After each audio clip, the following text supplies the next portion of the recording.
Hello, welcome to the Katie Weaver Show. This is Katie. I'm your host, and I'm so happy to be here. I want to let you know that you are listening to 12 Radio, and we are live.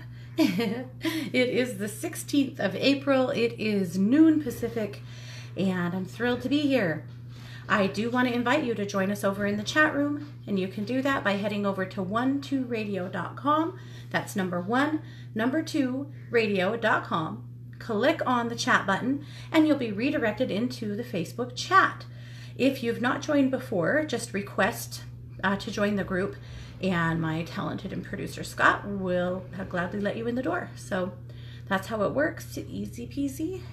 I also want to let you know that I am streaming this event live over in the Facebook chat. So if you would rather watch it, you can most certainly do that. That's how it works. That's a big mouthful of stuff. So, at any rate, I'm glad to be here with you. I do want to let you know that the live stream, I also upload that to my YouTube channel later. So if you're listening later on and you'd rather watch, just head over there to Domestic Mystic on YouTube, and that's how you do that. So, blah, blah, blah. Now, you'll see my banner at the top of the page in the chat room, and that's where people are chatting. That's where you want to pop in and say hello. If you have a question for me, that's where to do it. If you would like a reading today, or a healing, or need some help with something, that's where to request it. Don't request it in the Facebook Live event because it moves so quickly that sometimes I don't see those comments at all until after the show. So if you put something up there for me, I'll try, but a lot of times I lose it. So better off to put it there. At any rate, lots of good stuff happening. So where do we start? It is so cold here. That's all. It is so freaking cold. So I hope you guys are staying warm because we are not. But I'm excited when this show is over. I get to load up to go watch my daughter play softball, play a doubleheader. You guys know we're softball nuts around here. So I always look forward to her games. It's just exciting to watch these fierce girls do what they do. So I'm glad. She took a pitch to her left elbow a few weeks ago in a game. And if you can imagine taking a pitch to the elbow, it flattened her. It hurt so much. She had a hell of a time getting going enough to just run the bases, but she did, and, played the rest of the game and got up to bat again. But you guys ought to see the bruise. So the bruise started, it's a bone bruise. So apparently bone bruises leak. And so it's above her elbow, but it started to run down her arm. So it's now well below her elbow, and it's kind of all shades of green and yellow, and it's going to look funky in her prom dress. But she's kind of badass. I just don't think she'll care. But wow, ouch. But again, she doesn't care. She's tough. So that's what I'm doing, in case you were wondering, which you probably weren't. But I'm just excited. I love every bit of this stuff. I have a story to tell you guys. And I want to talk about Notre Dame a little as well, though I'm sure we've hashed that over quite a bit today, but I do have a little to say on that topic. I should have some time today for some questions in the chat though. So if you have anything that you need some help with, please let me know. I will be more than happy to address them. So that's what I'm doing.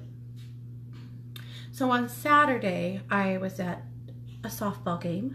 My niece, Mia, is a freshman, and she plays also, not at the same school that my daughter plays at, but at a neighboring school. So at some point, they'll probably play each other. So I'll just have to, wear team colors for both teams, and I don't know, just yell for both of them and make the best of it. But for now, they don't play each other, which is cool. But Mia's team played a team called Thunder Ridge, and Mia's team has really, really struggled this season, really struggled. They get beat a lot of times 20-0 and stuff. It's really ugly.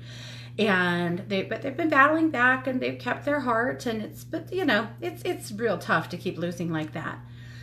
So they had a better game. And at the end of the game, I was sitting not too far from the scorekeeper. And so I had just heard a conversation between the umpire and the scorekeeper. So he'd asked her what the score was, and she said it was 11-10. And he said, well, the other team's book says 10-10.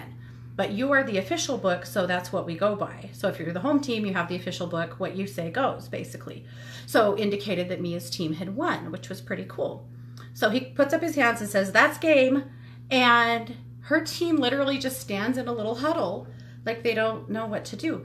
And so I caught Mia's eye and I said, hey, you won. And she was like, what? We won? We won! And then this huge celebration. It was so cute. I was so proud of them. That was fun. That was a neat part. It was so cute and humble of them that they didn't even know they won. I don't think they expected to win because, guys, that is the second time they've won a game this entire season. But hey, they won.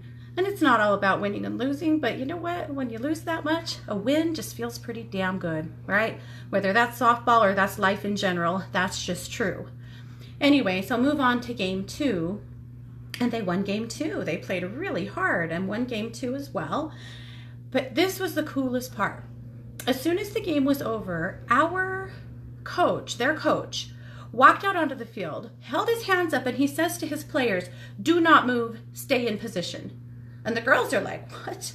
And the parents are going, what the hell is he fighting about? The game's over. Like, it looked like he was going to fight the umps about something.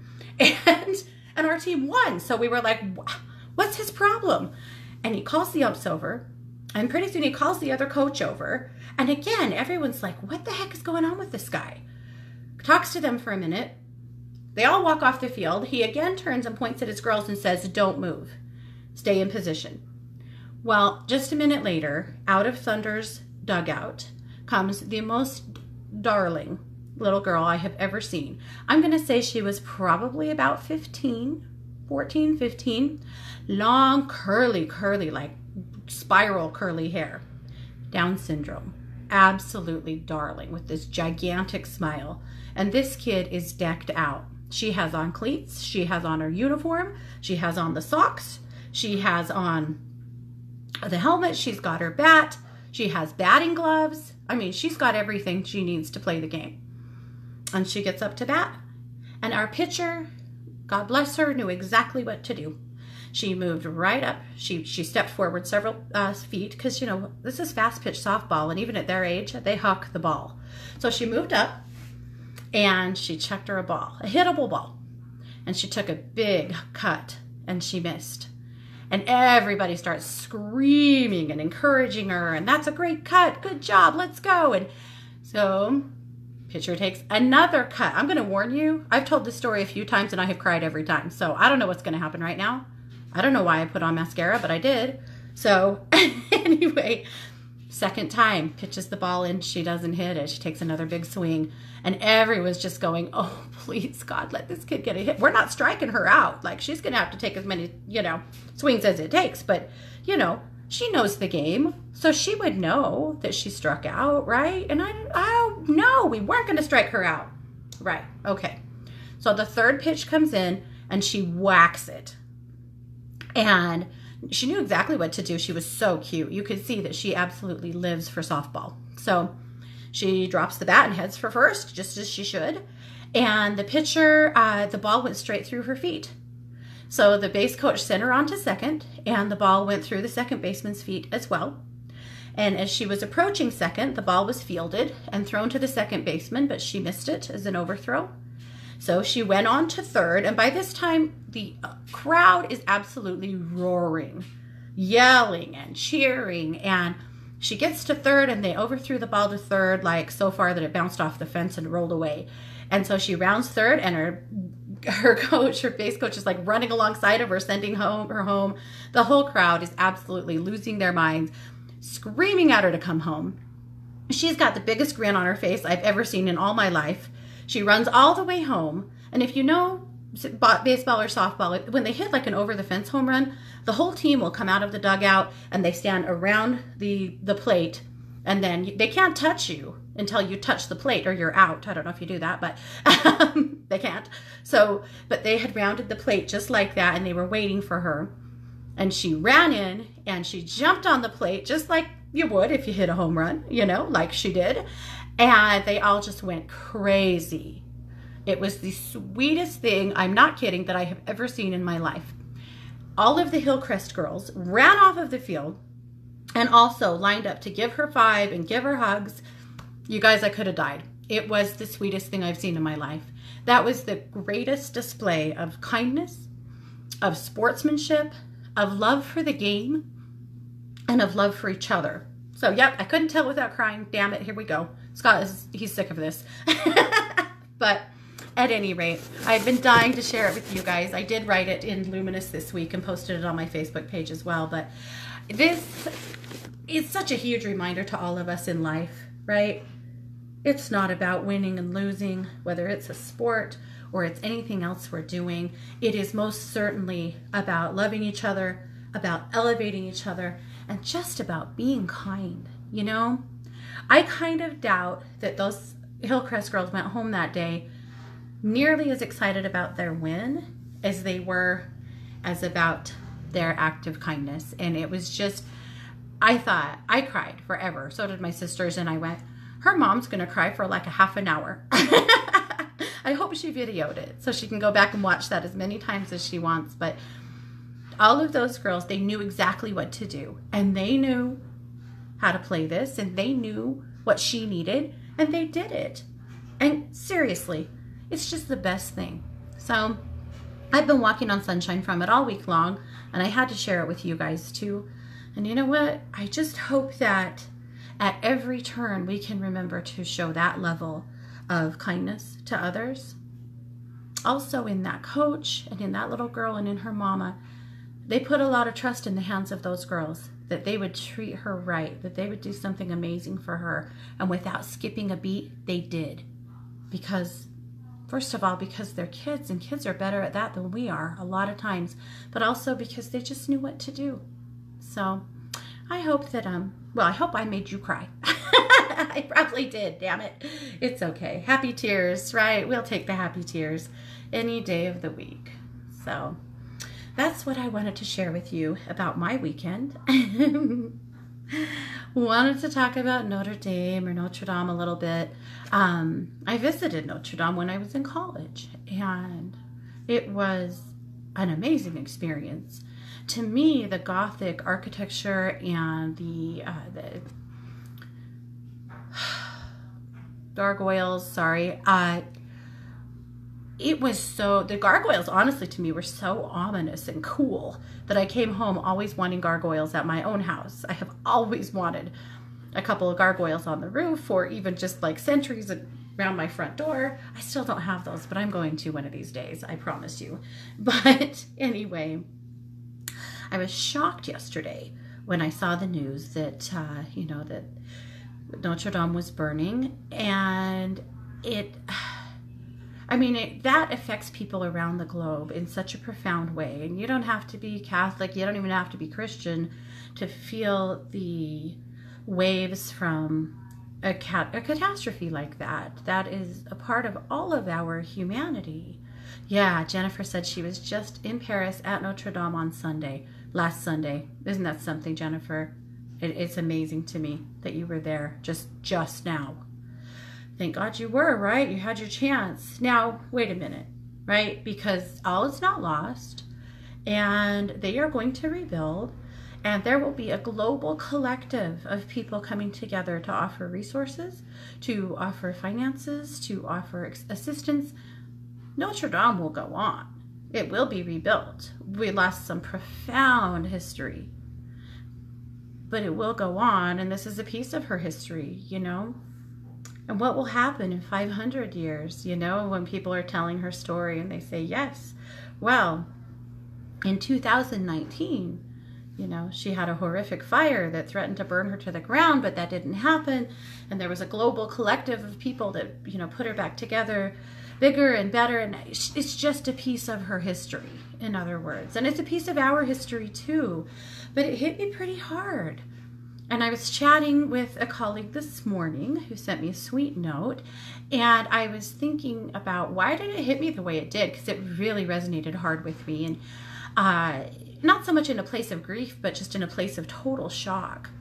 And so I actually went to bed last night with the intention of just going there, just astral traveling there in my sleep, and I felt like I just needed to stand there. I needed to see that she was okay. I just needed to experience it for myself. And I woke up this morning with a memory of a dream of doing just that, and standing there and just knowing that that all is well. So I was discussing with this colleague of mine, with Jenny. If you guys don't know Jenny from When to Listen, she is such a sweetheart, and she's a neat lady. She writes some really profound stuff on her page, and I've been twisting her arm hard to get her over to Luminous, and I think it's going to happen someday. So we will see. But anyway, we were talking about, I had mentioned that it really hit me yesterday in the gut. And then I was thinking about why it hit me in the gut. And I thought about some past lives that I've experienced in France. And I realized, oh, I have connections to that building that go beyond this lifetime. Well, duh, that makes sense, right? So I thought, well, I need to take some time this morning and kind of flesh those out maybe. And then it all came to me pretty hardcore that, so my connection, I think my connections to Notre Dame was actually a lifetime where I was, I think that I didn't actually live in Paris, but I passed through Paris, and I lived right around that area. I was more of like a gypsy or a traveler, a nomadic person. I don't know what to say about the term gypsy. It resonates with me very much, but it, for some people it's a trigger, so I never know what to do with that word. But I have, in my ancestry, there are nomadic people. They're registered in England as gypsies in the 1700s, interestingly. But at any rate, I feel like I have, but that was the past life I experienced this morning, was being a gypsy or a Romani, passing through, and spent some time in Paris and living right around the cathedral, or right around Notre Dame, and experiencing her beauty, but also her shelter, because we were basically homeless people, I think. So there's probably more, but that's what I saw this morning. I thought that was kind of interesting, so I'm sharing it. But it's a reminder to everyone that if a geographic location hits you particularly hard, whether it's you feel really strongly about it in an affectionate way, or even in a place of fear that's misplaced, that you don't know why that you feel that way, or a place of grief, sometimes it's really worth digging into the past lives to find out. Maybe you have a connection to that place that you aren't consciously aware of, that is still tugging at you in some way. You know, I've experienced this with clients through past life regression a million times, or through past life channeling, you know, that there's a really interesting element of our souls, or of our geographic memory, that places on this planet, and it's likely a place you've never been in this lifetime, right? But you still may have some really strong energy towards it. So if you do, and that's something for you, at some point, maybe we should put our heads together and channel it, or do a past life regression and figure it out. Maybe there you have something to learn, right? It's pretty interesting. Ooh, that's really hot. I'm a big wuss when it comes to coffee and tea. If I order something like at Starbucks or somewhere, I always order at child's temperature. I just don't like it super hot because I'm a wimp. Okay. Yes. Yeah, Elizabeth pointed out, she said, I love that church. I was in shock. She said it happened during Holy Week. She said, I love Holy Week. I can't wait to see it again anew. Yeah, I suspect it'll take quite some time, don't you think? Yeah. Yep. Okay. Quelly says, blessings to Paris and the black churches in the south that have been burned. Thank you, Quelly, for saying that. And I had read that yesterday too, that there's been, and correct me if I'm wrong, please, but I believe that I had read that 6 black churches here in the south in the U.S. have burned in the last, quite recently, have been burned, right? Arson, been burned. And we should be just as horrified, and I am. We should be just as hurt. We should just be just as shocked. And on that note, we should be damn mad, because that's not okay. And honestly, our media needs to give us a whole lot more footage of that, because that's something we have to do something about. We have a problem right now in the US. We have a racism problem that is scary. It is. It just seems to be probably not stronger than it's ever been, but it's most certainly more out in the open than it's been in a long time. And we have a problem. We have to keep working on it. But black churches being burned to the ground, we cannot have that. There is one Muslim mosque in my area, you know, and there's very few other churches in this area. That Muslim mosque has been vandalized so many times. It's just horrific. And the last time it was vandalized, there's a Mormon church, an LDS church right next to it. And the LDS church opened up their doors to the Muslim brethren there, or the Muslim people, and allowed them space for worship until the church was repaired. And I thought that was an amazing act. It was an appropriate act of unity. That was a godly thing to do. I appreciated that very much. But we need a whole lot more of that. Yep. Yep. Okay. Well, there's all of that. Lots of things on my heart today, I guess. I would like to take your attention over to the magazine for a few minutes. I'm going to throw a link in the chat room, but you can find it by heading over to katie-weaver.com and clicking on the Katie's Magazine button if you would like to take a peek. Okay, so there was some energy this week in us needing to laugh. And, you know, the energy last week was so fast. And it was chaotic for some people, and it was exhausting for some of the empaths, but it was really quick. And it was, a lot of people actually just felt super energized, or maybe a little of both. But at any rate, we kind of got dropped flat this week.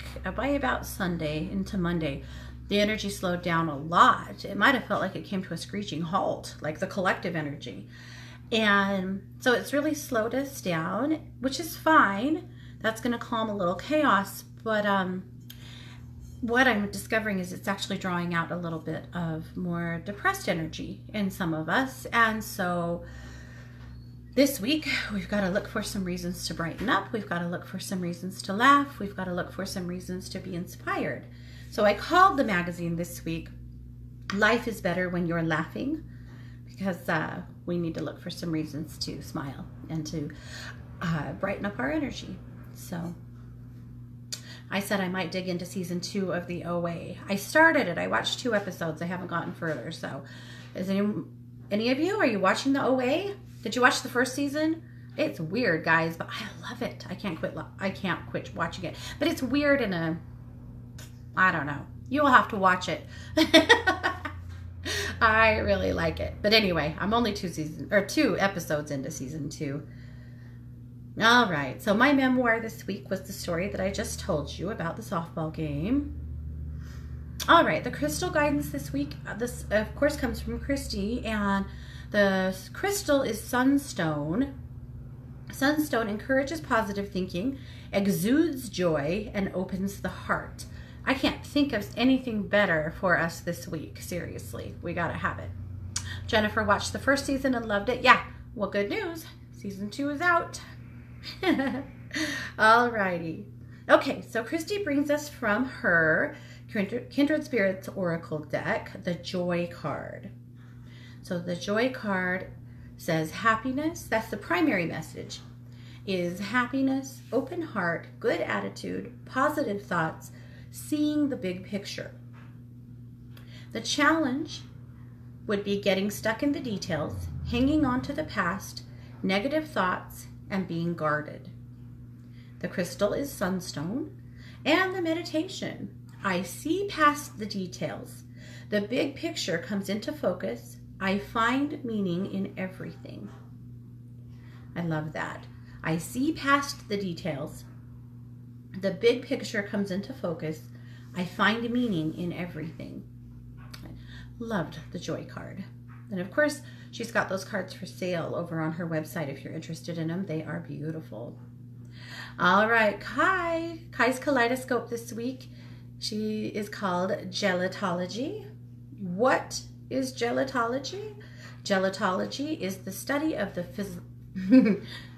gelotology is the study of the psychological and physiological effects on the human body. Talking about what laughter does for us, what joy does for us, what fun does for us. I really loved her article. She said psychologically, laughter helps regulate the stress hormones, cortisol and epinephrine, releases dopamine to regulate mood and attention. Don't we all need more of that most of the time? Yeah, so I love her article. I love what she had to say. She's got some great steps for you to take to bring more joy, laughter, and happiness into your life. I loved it. She said, create a list of entertainment that you know will make you laugh. So I love this. I think we can all think about what's on our own list. She said, movies for her, anything by Mel Brooks, My Blue Heaven, Heaven Can Wait, and her favorite comedian is Robert Klein, and funny songs for her, Weird Al Yankovic. I love Weird Al. I got to share that one with you. Yeah. So I'm interested. What movies make you laugh? Inspire each other. Go ahead, put them in the chat room. Who's your favorite comedian? Who makes you laugh? I have such a long list. I don't know if I can really narrow it down. I really like English comedy. And so I usually put something like that on my Pandora and listen to that, you know, when I'm in the shower, doing dishes, the mundane stuff. And then funny songs. I'm with her on Weird Al. He's my fave. So anyway, tell me, who makes you laugh? Who cracks you up? I would love to know.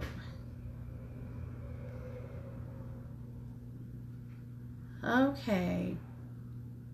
Alrighty. Now from me, the tip this week is stimulate your dreams. This is something I've heard a lot from you guys recently. Okay? Dreaming stuff. It seems like every once in a while we kind of come full circle again and we're suddenly doing a lot of dream traveling again. There's a lot of weird dreaming and stuff, and we seem to be in that place right now. So here's some ideas to stimulate your dreams. To encourage lucid dreaming, sleep with a piece of kyanite under your pillow. That's a crystal. Rub helichrysum, sandalwood, or patchouli oil on the soles of your feet and the palms of your hands when you get into bed. Drink lavender and chamomile herbal tea right before bed. And then be prepared to repeat your dreams aloud and write them down immediately upon waking to solidify them in your long-term memory. So, because you know how fast you'll lose a dream, right? I have no problem waking Scott up at like 3 a.m. to say, okay, I have to tell you about my dream so I don't forget it. He might not remember in the morning, but I will. Or you write it down, but you have to regurgitate it to put it in a place in your brain where it can be remembered. So be sure that you do that if you have a meaningful dream, because I don't want you to lose it. But those are some ways to stimulate your dreams, to amp up dream activity if you're looking for that. Maybe you're not. Maybe you would like the opposite. But if you want more dream activity, that's what you do. Okay, Dr. Elisa, this is her Inspiring a Renaissance of Spirit article. She says healthy relationships do not require that we abandon ourselves or surrender who we really are. Never abandon yourself. Okay, again for the peeps in the back, right? Healthy relationships do not require that we abandon ourselves or surrender who we really are. Never abandon yourself. I think I'm singing to the choir here, but I love this article. I think it needs to be shared far and wide. It's something that we all have to remember. And this isn't just romantic relationships. This is friendships. It could be work relationships. But healthy relationships do not demand for you to become a different person. If that's the case, it isn't healthy, right? It's true. Now, okay. A work relationship might require that you wear pants, right? Or that you, speak appropriately at work. Okay, that's fine. But it doesn't ask you to compromise your morals or your integrity, right? There's a big difference. any relationship that applies to. So thank you, Dr. Elisa. I appreciate that very much. I loved her article, and I hope you guys take a minute with it. Okay, Elizabeth's cosmic strip this week. And I have to tell you, she was a guest this week on 1-2 News. So some of you guys might have heard her there talking about her cosmic strip and what got her excited about it. And also it's now going to also be, it's been in Luminous now for, well, since the first of the year. It's also appearing in the Power Peak now with Mark Husson. So that's very cool. So here's what she says this week. It's a picture of Octavia, the incredible Octavia. She is the octopus of the moment, right? She's so cute with her big blue eyes and her eyelashes. And she says, as she peeled, revealed, feeled, and healed, she finally unfucked herself. Whilst doing so, she discovered she had plenty of fucks to give. She scattered them far and wide so everyone could give a fuck too. I loved this so much. So I hope that, so pardon the language if that is offensive to you. I hope it isn't, but what can we do? I loved that. And I love that she gave us permission to care. You know what? It's okay to care. It's also okay to not care if you decide that you're done with things that are hurting you to care too much, but it's also okay to care about this place. It's okay to care about yourself, and it's sure okay to care about each other. Okay.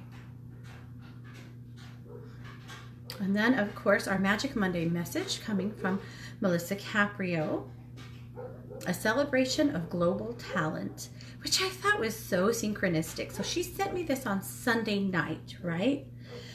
And then, of course, we had that epic fire yesterday, and I was thinking about how it will take a compilation of global talent to bring the best in the world together to rebuild Notre Dame.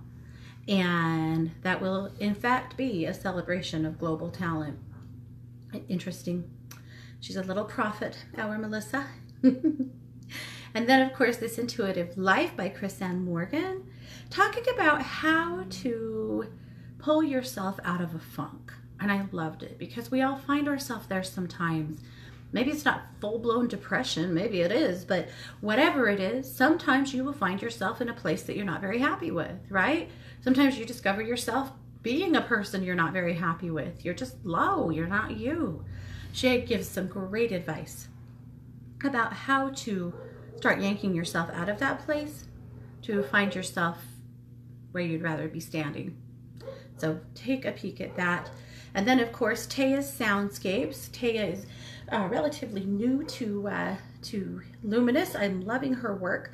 So she is a sound healer, and she's using the platform here at in Luminous to provide you guys with some really cool stuff. So there's a video with some breath work and a basic sound healing technique, and then an article, you know, detailing that. So it is so cool. It's so worth your time to take a peek at that. She is offering us some invaluable tools for self-work and self-healing. So thank you, Taya, for that. I'm absolutely loving her work. And then, of course, lastly, Anita and the Masters. Anita brings us Archangel Gabriel. Archangel Gabriel is the divine messenger, also known as Gabriel. Gabriel, I've heard it both ways. Dare I say that? Gabriel is known as the divine messenger, the heralder of sacred news. He is magnificent, humble, and graceful. And many of us have worked with Archangel Gabriel or Gabriel from time to time. So anyway, take a peek at that and just think about how you could connect with and perhaps benefit from that connection in your life. So that's Luminous for this week. If you would like to subscribe to it, you can do so over on my website, and I'll happily send it to you every Monday. But I also post it on Facebook in a few different places so that you can find it. Okay. Elizabeth says, 4 laughs. She says, Kate Blanchett on Ellen and Jimmy Fallon. Oh yeah, okay, I'll give you that. That lady is hilarious. She surely is. The French actor, comedian Camille Cotton. Cotton? Is that Colton? Cotton. She plays Andrea on Call the Agent. I don't know her, Elizabeth. Okay. Thank you. She gave me someone to look for. I love that. Okay, cool. All right, let's do some sound therapy. So here's what came up for me this week, that we needed to do a couple of things. So I want to clear us first. I want to just work on just clearing out any of the psychic debris. I've seen a lot of clients here in the last, or talked to a lot of clients here in the last few days who had a lot of auric debris. You know, your auras sometimes just get a little murky. And the collective energy is up, it's down, it's, you know, it's whatever. But sometimes, a lot of you empaths especially, you just pick up some stuff, right? So what I want to do, I'm going to drum for you a little bit. So we're going to drum to clear your stuff. So the idea behind that, of course, is that the vibration of the drum will just permeate your spirit and release anything that you're carrying that no longer serves you, to lighten and brighten you up. So that's what we'll do first. And then I'm going to play a singing bowl to really turn up the wattage in your solar plexus. So we'll get there, but we're going to drum first. So this is my drum. This is a deer hide drum, and it's open back. It's a cool drum. It's all one piece. The hoop is all one piece. It's a hollowed out piece of wood, and I really love this drum. Now I will tell you that when we drum, in a lot of people, for the first 60 seconds or so, it may bring out a bit of a fight or flight. That's pretty common. And so if it does, before you jump and run or turn us off, try to breathe through it and just relax into it and see if you can. Because once you do that, then you can really allow the vibration of the drum to do its job. So of course we're holding the intention right now that will allow the frequency and the vibration of the drum to just clear your aura, to just, right, wiggle in there and release anything you're holding that doesn't serve you any longer. Sometimes in the drum, you will hear stuff. It's really interesting. Sometimes you'll hear, sometimes chanting, singing, voices. It's interesting. So it may not happen, but sometimes it does. So if you do, no, you're not going crazy. That's pretty normal, actually. Okay, so here we go.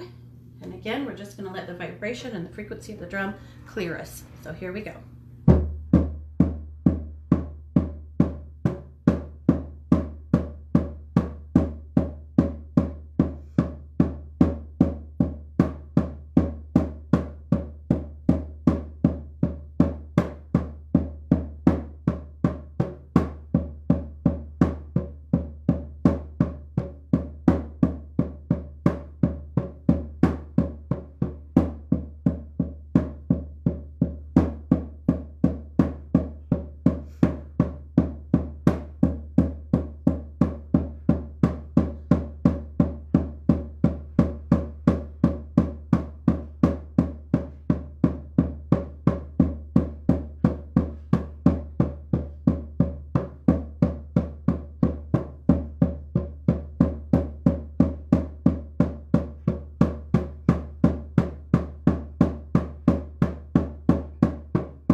Okay,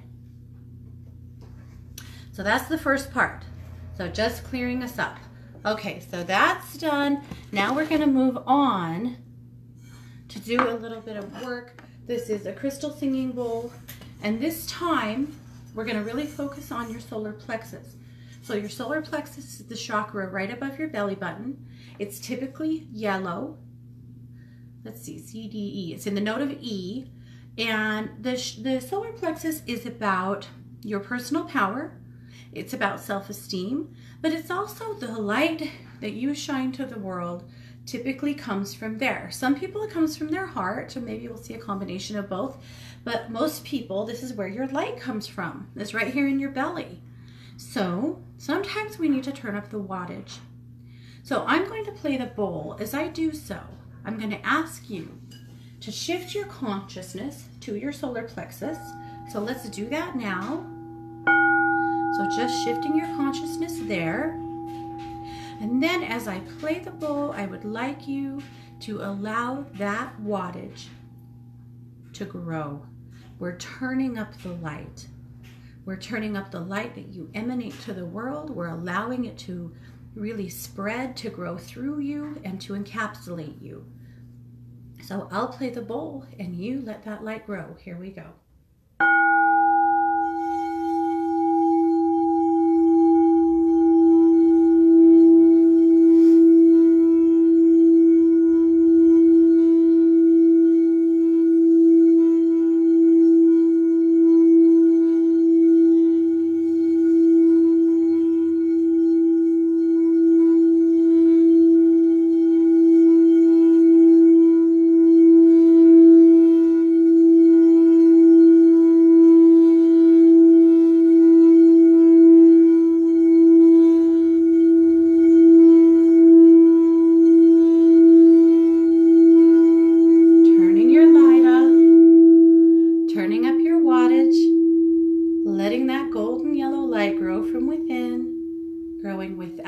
Completely outside of you now and surrounding you, encapsulating you in that radiant light.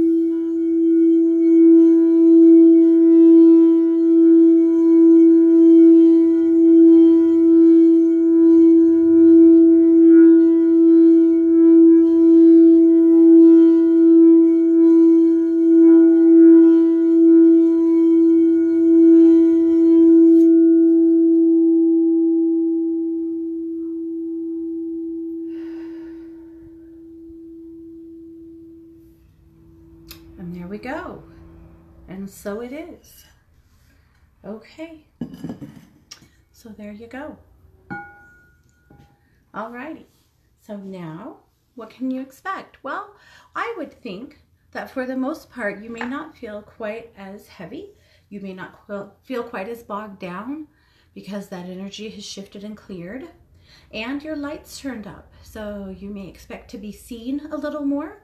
You may expect to be a little more visible, and you might just expect to be feeling a little brighter, maybe even a little bit happier. We'll see. That's on you. Maybe that's not on you. I don't know why I said it that way. That's here nor there, right? You might feel brighter, you may not. My goal though is for you to have that personal power in place and to have your light shining so that you can do the work that you want to do with this world. Because I know that every one of you has some drive in you to help make the world a better place. I know that because I talk to you guys all the time, and that's what you tell me. There's a calling here for you, and you know it. So we keep working together to do our work. And how do I know that? I know you because I see you in me. I see me in you, right? We know these things.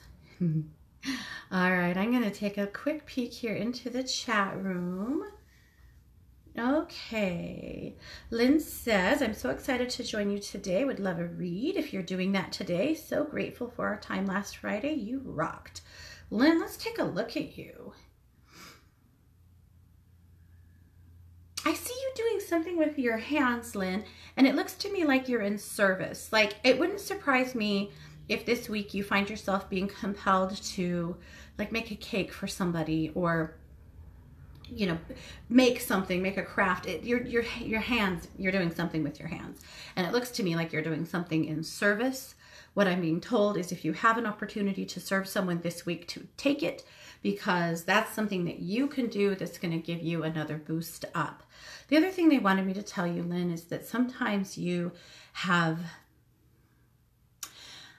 failed to see or been unable to see how your contributions to other people's lives have affected them in a very positive way. And they really want to remind you today that you're doing a good job.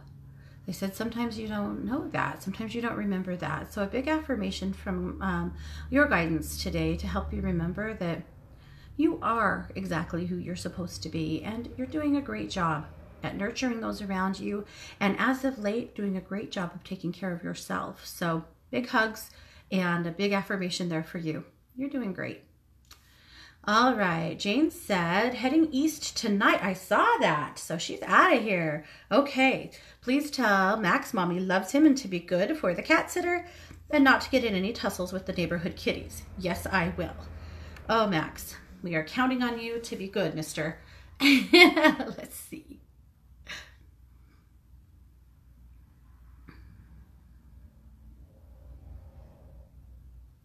Jane, he's begrudging but agreeable. He's going to be okay. And honey, I need you to know that he is going to be okay. I know you've worried about leaving him. I know you've worried about his health. He's good. So he is going to cooperate with the pet sitter for the most part. And again, he's a little bit begrudging, but he's going to do it. Check in with him from time to time. Just, you know, send a little cord from your heart to his and connect and just check in with him. Show him pictures of what you're doing. Just make sure that he feels that connection with you. That's important. All is well. And safe travels. I'm glad that you're going. I know this has been coming for a bit, so I'm glad you're going to get there. All right, Mary says, I would love a reading regarding a very vivid dream I had last night, where one of my daughter's best friends had passed, and I was trying to console the mother. Her friend appeared to me with white light, and she seemed to be at peace, but I can't shake this today. She is supposed to be the maid of honor in my daughter's upcoming wedding. Any thoughts on this would be great because it's truly weighing heavily on my heart. Oh, Mary. That would weigh heavily on mine too. All right, let's ask what the heck this meant.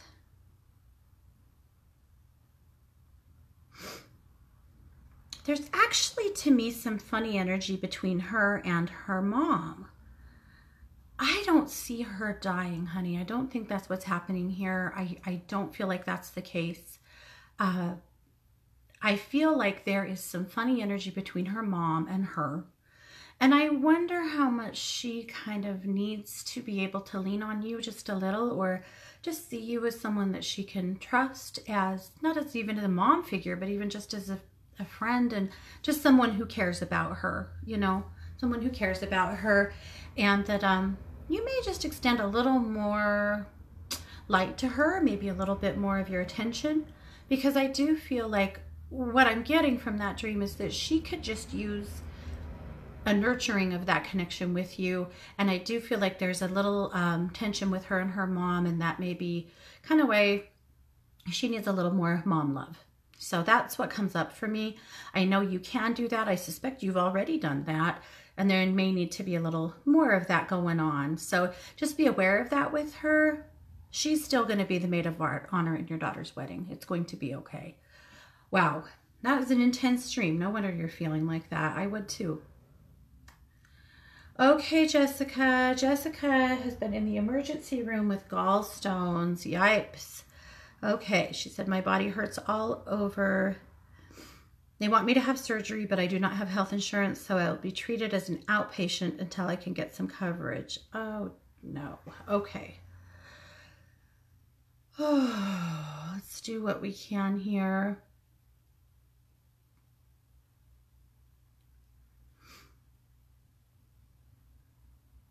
Just putting a lot of light around you, Jessica. And moving through your gallbladder. You know, your gallbladder and your liver tend to be places that you hold on to anger. And I think there's some old anger here, like even from like when you were like in grade school. So I am going to clear that for you and see if we can relieve some pressure. But the message I have for you is that you have to get this taken care of. So whatever steps you're going to have to take to be able to get this surgery, you got to do it. You have to get this taken care of. You cannot, you can't procrastinate this. So whatever their suggestion was, if I were you, I would sit down with the social worker at the hospital and ask them what your options are and find out, get some suggestions from them. And then probably talk to, you know, the state or the county, you know, to see what they can do to help you to get some coverage, because this surgery's got to happen. So I'm putting a lot of light around you, and I think everybody here will join me in putting a lot of light around you. In the meantime, stay hydrated, take really good care of yourself. Don't get depressed and down. Take action, right? It would be really easy right now to kind of fall into a low place of like, why is this happening to me? And I wish this wasn't happening to you, but you can't afford to do that to yourself right now. You've got to become a woman of action and get this worked out so that you can get these out, okay? All right, I love you. I'm sorry this is happening, but we care about you and we'll support you as much as we can. So you, as much as I know you're hurting, get that booty in gear and figure out what you need to do to get this done. Okay, let's see. I think I have time for one more, and I thought I had something. Maureen, if you have time, working on marriage issues and truly feel the change for the good. I agree with that. She said she's hesitant to trust. Any thoughts, especially on the coworker? Back on the marriage thing for just a second, though. Don't be hesitant to trust. Be cautious, but you have to also allow him to change. He's trying, and I think that I'm with you on that good things are happening. But what they're telling me is be careful to not allow yourself to get too triggered by things from the past kind of coming up to haunt, because those might be things that he can't really change that have already happened. But feel free to talk through them and walk through them, but don't punish yourself or him for past stuff that has already been addressed and directed. So just be aware of that. On the coworker feels to me like they're going through something completely outside of work that is causing them to be a little bit more controlling and challenging at work, and that you probably need to get some backup from someone else to help you figure out, you know, from another work, from a supervisor, maybe from one of your docs, to help you decide exactly how you follow through with this. But recognize that their behavior isn't as work related as it may seem. Okay, Carol said having a hard time sleeping. She said the full moon is kicking her ass and it hasn't even happened yet. Yeah, we're getting there though, aren't we? That's probably what a lot of the sleeping stuff is going on. Carol, you have got to have a way to ground at night. You're so far out of your body at night. So a couple of suggestions. A sea salt bath before bed would be nice. Get a dark stone under your bed. This helps more than you guys might realize. I have a piece of obsidian under my bed that's like bigger than my head. It's huge. We dug it. We're lucky enough to live in a place where that's obsidian is everywhere up in the mountains, but it doesn't have to be that big, and it doesn't have to even be an obsidian. But put a dark stone under your bed to help anchor you and help you stay grounded at night. And use some essential oils. Some aromatherapy at night is really useful. So lavender or chamomile are good go-tos to help you sleep, but you need something to help you stay grounded. So put a little frankincense on your feet and on the palms of your hands, or even sandalwood would be good, but something that's very grounding to just help you settle in and rest. And let's see this full moon pass, you know, so that you can get some rest. Dang it, I'm sorry that's happening. And yet, you know, maybe you can pull some dreams out of there that are pretty profound too. So we'll see what you do, Carol, but I will help you more with that if you need something. So I want to let you guys know that you will find me on Thursday with the Psychic Sisters at 11 a.m. Pacific, and you'll find me over at 1-2-Listen for the rest of, well, I'm going to a softball game, but after that, and of today and the rest of the week. So thank you guys all so much for being here. You are listening to The Katie Weaver Show on 1-2 Radio, where we're changing the way you listen to the world.